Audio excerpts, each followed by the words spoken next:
Well, before the break, Wayne, I asked him, do you blame the Mayor of London, Sadiq Khan? He said, no, I blame all the politicians for what's going on and this rising murder rate and the fact the police now appear, according to the Met Chief Cressida Dick, to be scared to use stop and search for fear that they will, of course, be accused of racism.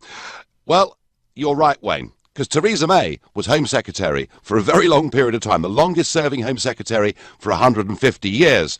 Now, she did in the early years have crime that was falling, which meant she felt more comfortable to cut back the size of the police force. But she very much introduced political correctness in policing.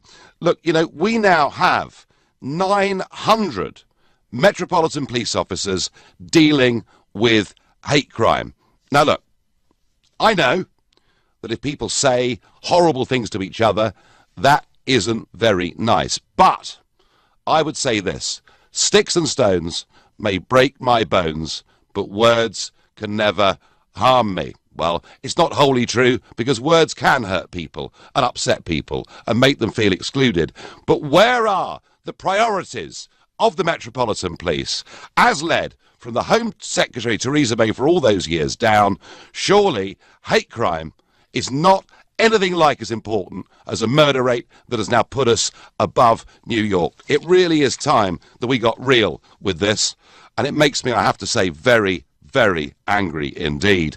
On Twitter I get, isn't it about time that Khan apologises to Mr Trump after he dared to criticise the out-of-control London crime rate? Well, I said this on this show 2 nights ago.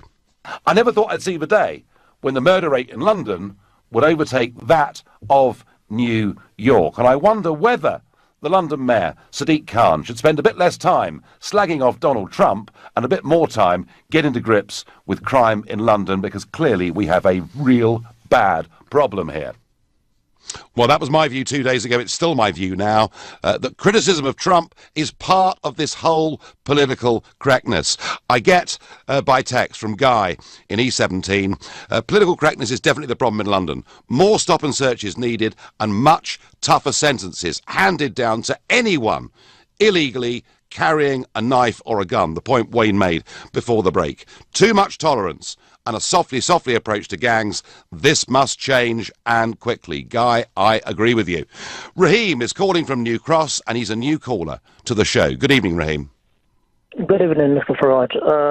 You know, this is my first time calling, so I'm quite nervous, but I just feel like, you know, a lot of the callers that are calling in don't have a clue about what's happening. You know, I used to be in a gang, so I'm an ex-gang member, so I know exactly what the young people are going through. You know, for you to tackle the problem, you have to start from an early age. You know, like from these kids, from when they're in primary school, secondary school, you have to have police officers and ex-gang members going into schools, speaking to them and telling them the right things, and also giving them advice, and also, you know, giving them the consequences of their actions, you know. And I remember when I used to get arrested by the police and going into the police station, and what would happen? I'll get no further action, and I'll just get out of the police station and I'll go home. What I think, Raheem, can I ask you? Yeah. Can I ask you, Raheem, how old you are now? Yeah, I'm 22. 22. And when you were in this gang, and the police stopped you, you, were you ever found carrying a knife or an offensive weapon? Yes, many times. Many times? Yeah, many times. So you were picked up by the police many times, carrying a knife, and nothing ever happened to you? No, see, this is the problem. The problem is that the police cannot prove. The police cannot prove that you've got a knife. I can have a knife, and I can see a police officer, and I can just throw it away. There's no evidence that it's my knife. It's next to me, but it's not my knife. So the police. So you are talking about the police. The police should bring stop and search.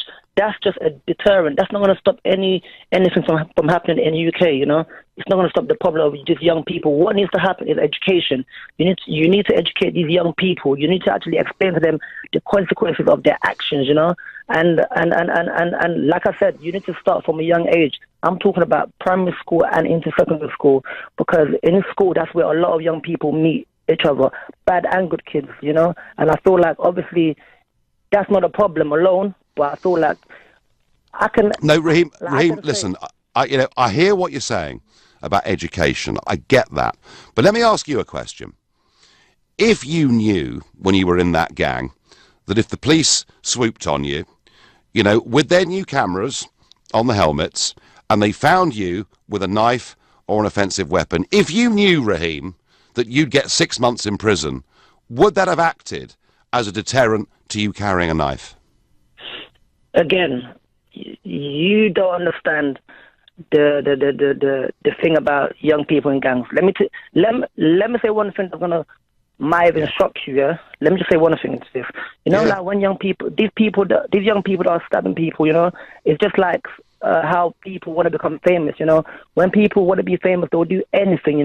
They will do whatever they take, and they love the fame. They love what comes with it. It's same thing for young people in gangs. When you stab a person or shoot a person, all the other young people are talking about you. Yeah, this person is this person did that, and you get a lot of fame, and the young people don't understand these things. Don't understand that it's not a positive thing; it's a negative effect.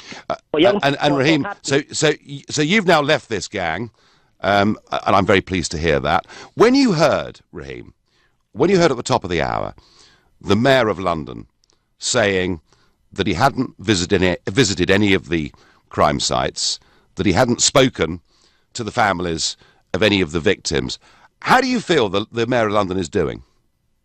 But what does that got to do with... That has nothing to do with helping to stop the problem. So they can't go in to see the families. Doesn't solve the issue. The issue has to be solved. And you lot keep talking about the police bringing stop and search. That's not going to stop anything, because you're just going to stop you're just going to stop any black boy or any black young man on the road, and you're going to give the excuse, like because of da-da-da-da, and you're going to stop them. And I feel like there's a gender here that needs to be stopped, and I feel like I said, for me, the most important thing is you need to educate these young people, you need to Raheem, make them understand. But Raheem has a problem with that. Raheem has a problem with that. That education takes a very long time. I understand the point you're making, but it takes a long time. What needs to happen with a murder rate that is rising rapidly now? What do the police need to do now, Raheem, to try and stop this escalating? Look, this is not just happening today or last year. This has been happening for years. So this is nothing new. The only reason why it's becoming a big thing is because the people that are on the news, the people that you see on TV are getting younger and younger and younger. This thing happening all the time. The police hasn't done enough to stop this from happening from 10, 20 years ago. Do you understand? So obviously it's just going to carry on, and it's getting younger and younger and younger because of also, these kids, they look at things on TV, social media, and everything you see is our society these days will glorify negativity, like gang, drug dealing. So what do you expect these young kids to actually do? Do you know what I mean? Like I said, for me, like I said, please, one more thing. Like I said, the most important thing I think here is you need to educate these young people. Well, Raheem, let me tell you, Raheem, for somebody who at the start of this call, as a first-time caller, said they were nervous, you've given us a pretty extraordinary explanation of gang culture in London, and I thank you very much for having the courage to come on and call. Raheem in New Cross, thank you for that call. Wow, depressing, isn't it, really? Raheem says, actually, someone that goes out there and stabs someone gets fame, and that's seen in some quarters to be a good thing. Depressing. You're listening to The Nigel Farage Show, exclusive in LBC. Interviewed by LBC's Theo Usherwood, the Mayor of London admits he's not visited a single crime scene or spoken to any of the bereaved families. And you add that to the Met Chief Boss, Cressida Dick, saying that police constables are really quite afraid of putting in place stop and search in case they get criticised. You have this, I think, awful cocktail whereby political correctness, the police not doing the job they ought to be doing for all sorts of reasons, is leading directly to the death of Londoners. That's certainly my view. But a quick comment on Russia, which of course never goes away. Big long press conference today at the Russian embassy with Ambassador Yakovenko. He said several things. Firstly, he said that Russia and the UK should conduct a joint investigation of the Salisbury attack. He went for Boris Johnson, saying it was wrong to say that Russia would have a motive for targeting Sergei Skripal. And then he went on to say that Russia has never produced Novichok. It's come from other countries, really. And he also said he's pleased that Yulia's condition is improving and he wants to see her return to Russia where she had a good life. Quite difficult to believe a lot of things that are said by the Russian embassy, is it not? Back to this problem. Chris in Watford says, where are the parents? Why do people blame everyone or everything but themselves? The parents, says Chris. Chris, in many of these areas, there aren't parents. In many of these areas, there is the absence of a father figure and a mother who probably is going out to work simply to make ends meet. On Twitter, I think that the police need to ask themselves what is more important, being politically correct or stopping someone and being wrong or being right and finding a weapon. That from another Chris. Well, I pointed out a few minutes ago, the Met Police are very proud of the fact that there are 900 police officers investigating and prosecuting hate crime every single day. And I'm not pretending hate crime doesn't matter, but I think the rising murder rate is a much bigger priority. That's my view. Paul is calling from Croydon, another new caller to this show. Good evening, Paul. Hello, Nigel. How are you? You well? Well, I am, but I'm really angry at the total I mean, it may not be Sadiq's fault directly that all of this is happening, but the job of a leader, surely when there's a crisis, is to be visible and to be involved. And frankly, he's been in hiding. But surely you're in Washington, and that's the place where the leader is hiding at the best of times. So you've brought up a few examples of we've got 900 police hiding. Sorry, are you talking about the president who probably has done more public rallies and public meetings than any president in history? Well, it depends on the subject, and sometimes he's very, very quiet, and sometimes he's very, very vocal. So you take, for example, your example of 900 officers in the UK investigating hate crime. Well, in the US, we just had the Parkland shootings, where the shooter himself was an advocate of hate crime, and everyone has complained that he should have been picked up long before this by the FBI, because of the hate crime that he's been spouting. So, are we now Paul, let me distinguish something here. If hate crime is calling each other names, that could be hurtful to people. But if hate crime is saying, I am going to go and kill people in a school, that is way beyond what I would call hate crime. That is somebody actually... Well, there is a big way to differentiate, and you know, we are now in... I mean, Paul, we are now in territory in the United Kingdom where if you even criticise one religion or another, just for criticising a religion, you can be thought perhaps to even be a terrorist. So I do think there are some twisted priorities here. Well, we are in an interesting place in the UK where we have groups like the EDL having marches through the centre of London, and I've never seen anything like that before. So receiving leaflets and pamphlets from groups like the EDL and from Britain First, where they're actually putting out tweets and messages, we're in a very interesting place. And there are some things, I mean, the police officers in the UK saying they're afraid to use their powers for stop and search. Yeah. Well, I've been around for a long time and lived in London for a long time. Stop and search was abused. It was an ineffective tool because it was abused. It was an opportunity to bully and harass people on the streets. They did it countlessly. Now, if you're going to do your job properly and you're going to do it above reproach and within the law, they know the law better than anybody else, and with body cams on, do your job. Don't be afraid of being accused of something, because the evidence will be there to do your job. Well, that's the point, isn't it? Yeah, with these cameras, Paul, that is the point. By the way, can I point out, you talk about EDL marches and all the rest of it. Yeah. Back in the 1970s, there were big marches that took place. I can think particularly of a big National Front march that took place in Lewisham. So we have seen this stuff in the past. Paul, thank you. I'm going to move on. I'm going to go to Akshay, who's calling from Wembley. Akshay, is the London Mayor, Sadiq Khan, doing enough? Well, with Sadiq Khan, I mean, I think it's I don't think it's fair to actually, I mean, you can certainly say, well, should he or should he not have already made a comment on what's been going on. But actually, what I've found is that whenever Sadiq Khan ever says anything or makes any sort, I'm not Sadiq Khan's biggest fan, by the way, but whenever he makes any sort of comment or does anything, it's there. You'll get comments. I don't know whether you've seen on his Twitter handle, but you get comments from so many people saying, "Oh, he's just there for the photo opportunity," or he's still not doing enough, and this. That. Well, I tell you what, Akshay, that was almost suggested by LBC's political editor Theo Usherwood just earlier on. So there's a lot of people think that he's a mayor that sends out press releases, that criticises Number 10, but doesn't actually roll his sleeves up.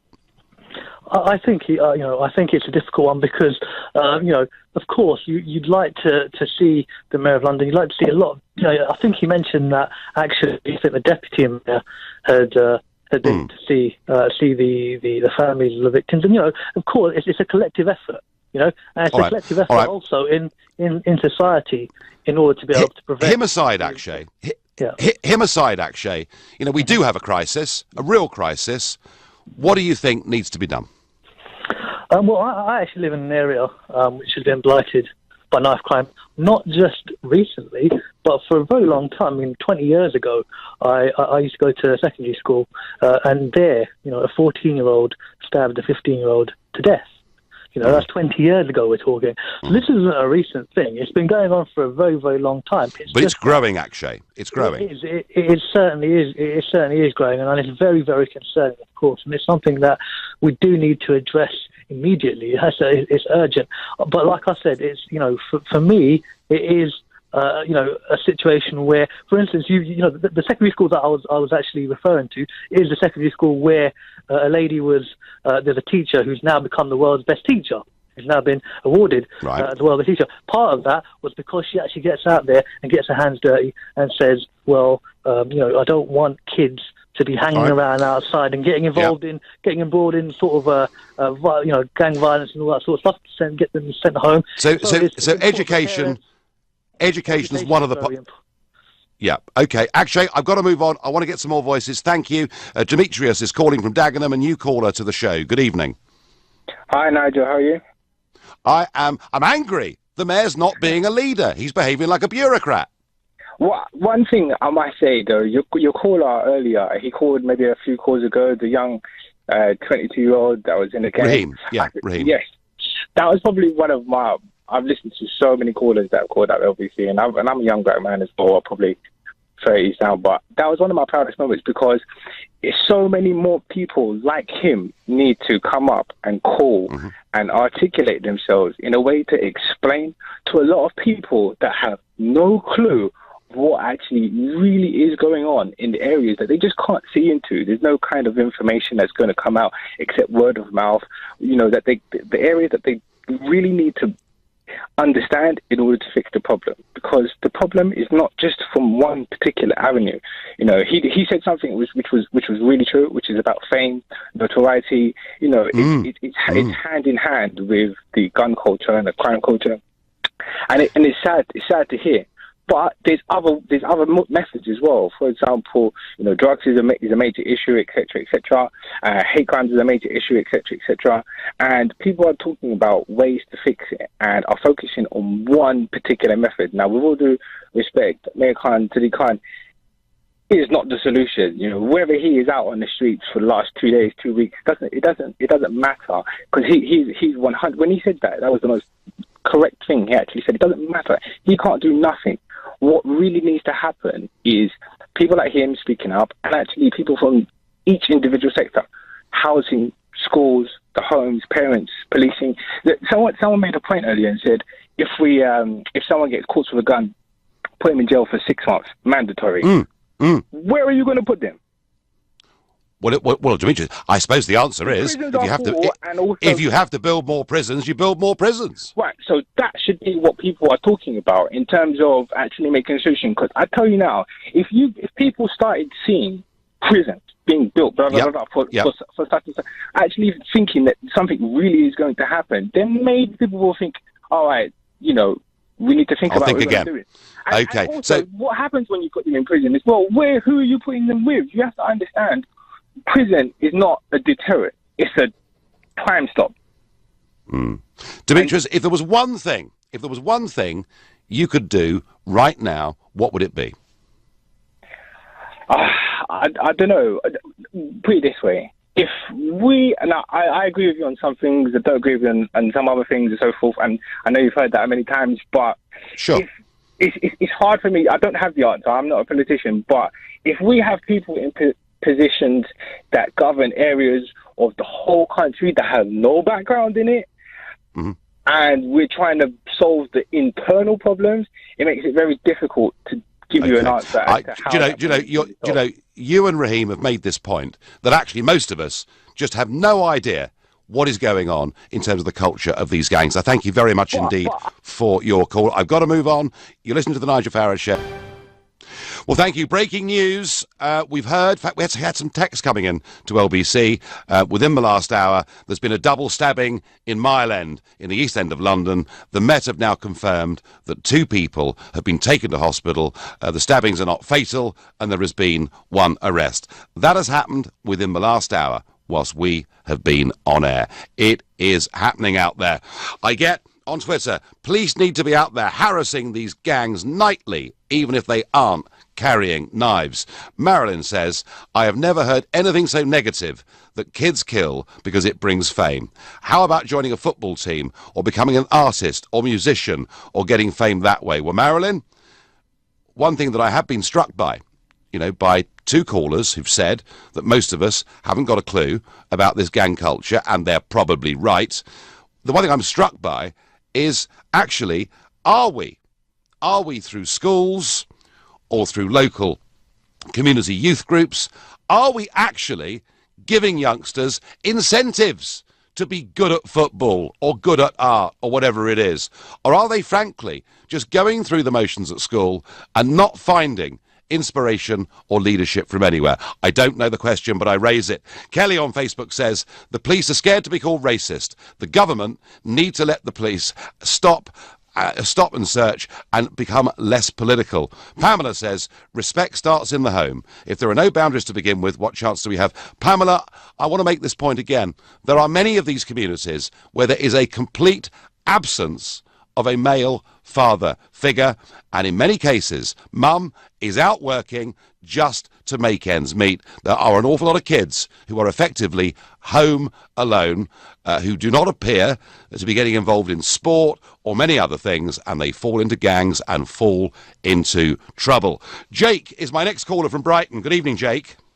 Good evening, Nigel. Great to speak to you again. I spoke to you a while ago. Good to speak to you.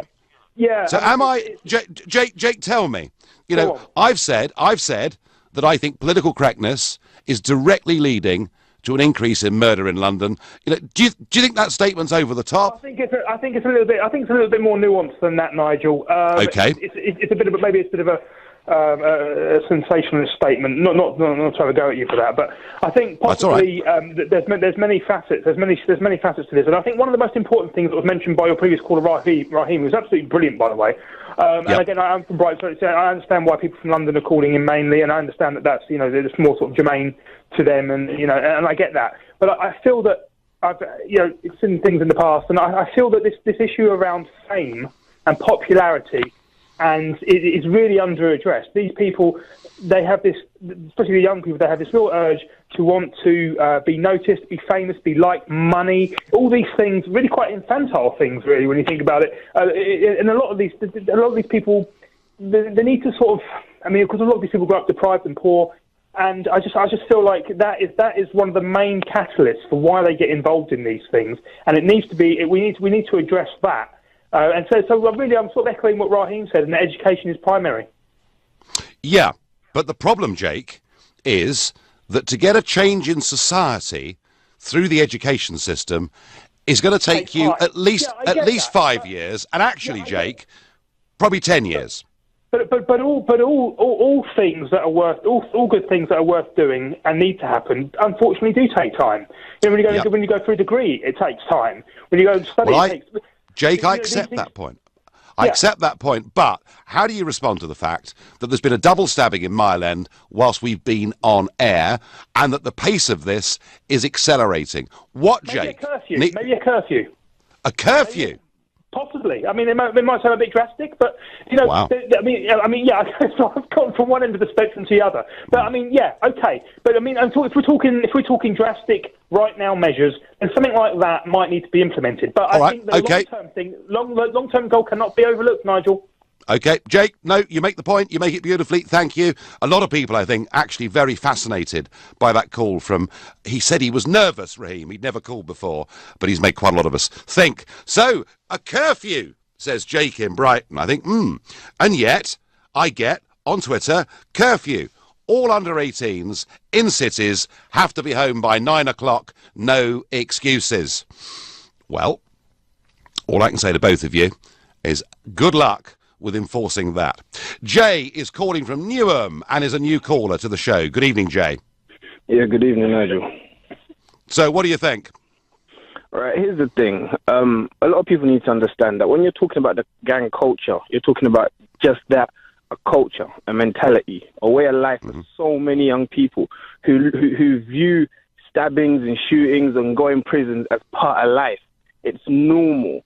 Do you understand? So when you talk about putting more police on the streets, it's not changing anything. It's not going to make it any better because these kids don't fear the police. They don't fear going to prison. Do you understand? A lot of these kids rather carry a knife and run the risk of going to prison than not carry a knife and run the risk of being killed. It literally is. The mindset for a lot of these kids is kill or be killed.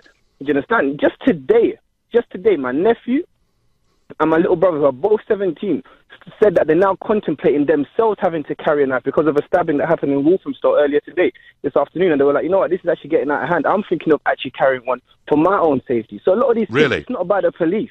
Do you understand? They're fear because at the end of the day, the police 9 out of 10 times shows up after the stabbing, after the shooting, after someone's been killed. Do you understand? It's a mentality. It's a culture. It's a way of life. Look at the United States. People said, let's get as tough as the United States. Has that helped the United States? Of course not. Oh, well, Jay, actually, you know, when Rudy Giuliani was mayor of New York, he put some very, very tough, you know, street policing, dealing with even little things like graffiti and broken windows, and he did radically bring down the crime rates in New York. It didn't get rid of it. New York. Well, Jay, you'll never get rid of it. You'll never get rid of it. Exactly, and that's my point. There is no. But what worries me, Jay? What worries me is this. Solution. There isn't one. There isn't. You're not going to get rid of gang culture. Jay, what worries me is this. You've said, you know, that you've spoken to some of your family today, and you yourself are considering, for the first time, carrying knives.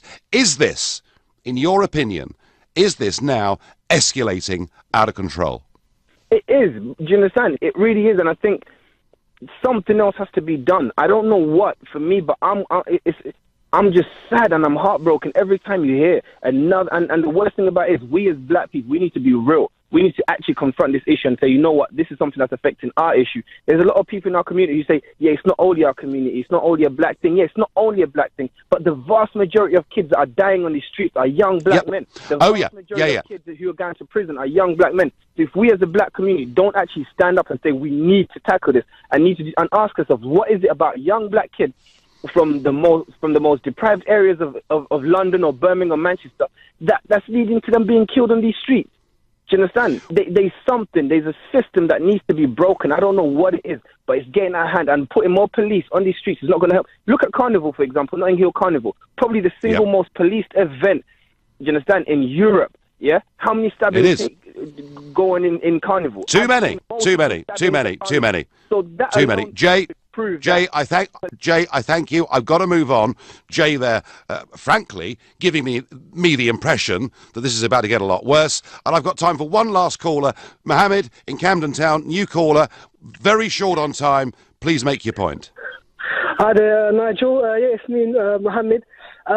What Jay was talking about, you know, I strongly agree with what he's saying and stuff like that.